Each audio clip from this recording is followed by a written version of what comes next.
Hey, it's Scott with Hawaii Jet Boat Adventures. Welcome back to the channel. Thanks for tuning in again. Summer is finally over. Had a great summer, a lot of boating. Everybody's back on the mainland or back in school.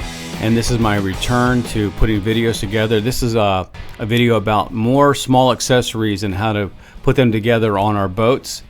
All of these accessories and these ideas have been in the works for at least a year or longer.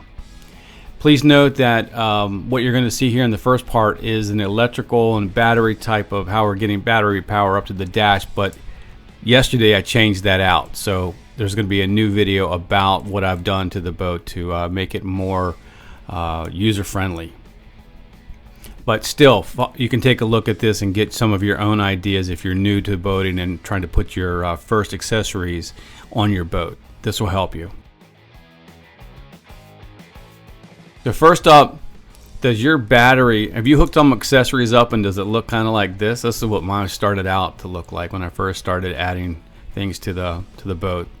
I had wires coming down the boat and they were just willy-nilly scratching into the two lugs there, which is really ridiculous, but that's what I did to test it. And eventually I found these things at West Marine, these things called Marine Co. or Marin Co. Really cool, really easy to use. They don't corrode. Really stout pieces of equipment. 20 bucks. Really nice. I really like these. This was how I had my boat set up for until yesterday. This is how I had my system set up. Don't forget to put a fuse on the red wire that's leading back up to the dashboard. With this system you have to turn the accessories off. The kill switch in the back of the boat does not do it. Now, how do you get power up from the battery at the stern all the way up to the dash to power all the accessories? Easy. Get 25 linear feet of your favorite wire, preferably red and black. You're going to need a screw gun or a drill, and you can probably figure out what we're going to do.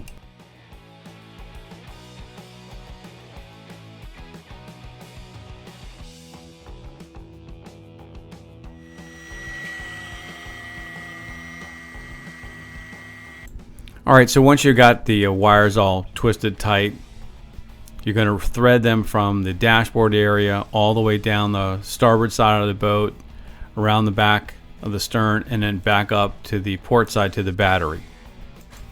If you don't know how to get to the dashboard, chances are, if it's like my boat, you have to take off a cushion, reach up behind the backrest, find the wing nuts, unscrew them, and then maneuver the backrest up in the bow away from the dashboard, and you'll get into this. I decided to make my own bus. I had this piece of plastic lying around from another project and I wired it up. You don't have to use this. It's kind of time consuming and kind of a pain. You can save yourself a lot of hassle by just going down to West Marine and buying a real positive and negative bus, so that when you hit the terminals, the positive terminal and the negative terminal with the source wire. But it is important to mount this thing where you can easily get to it when you take the covers off and when you're stringing wires to it for new accessories.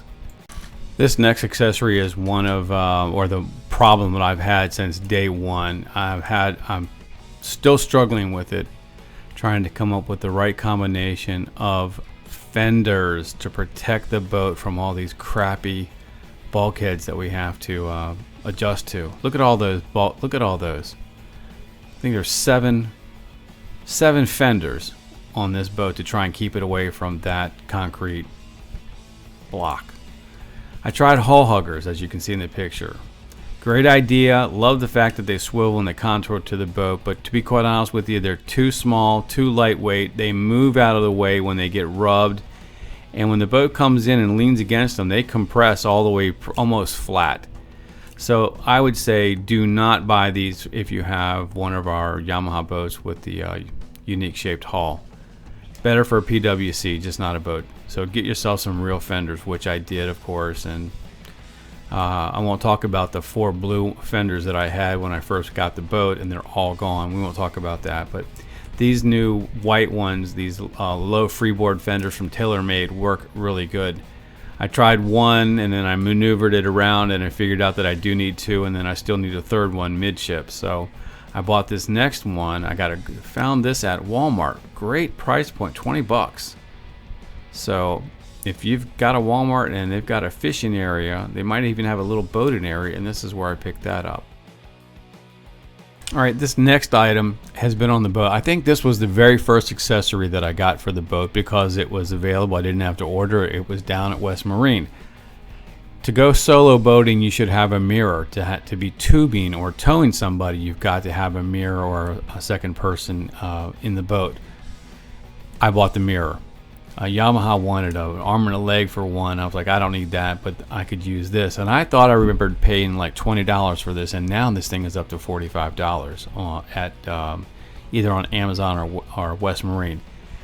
This is the oldest accessory. It is great. It is not rusting. It is not deteriorating. It is perfect.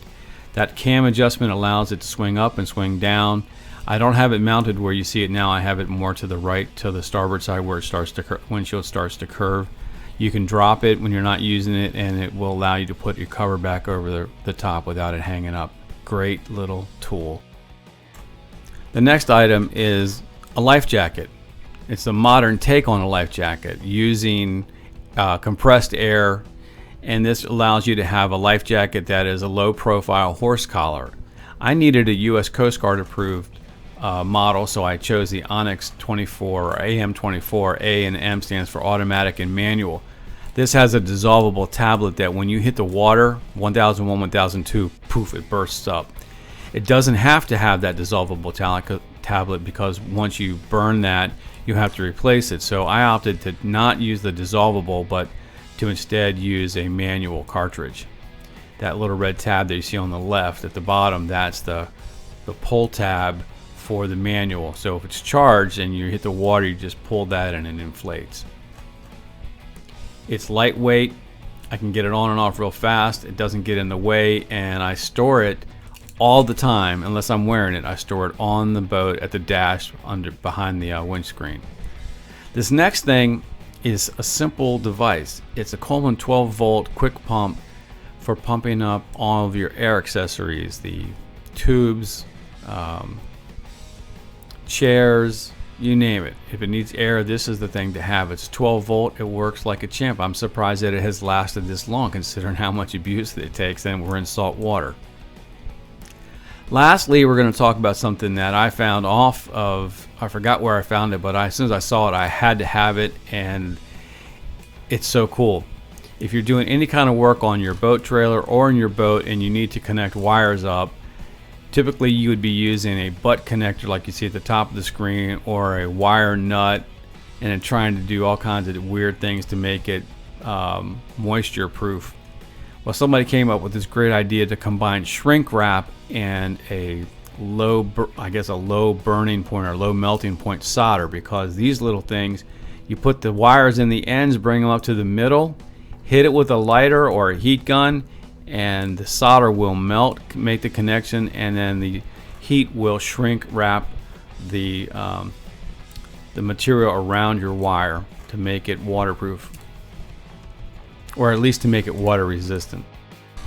Okay, here comes the fire. It is better to use a heat gun, but in a pinch this will do.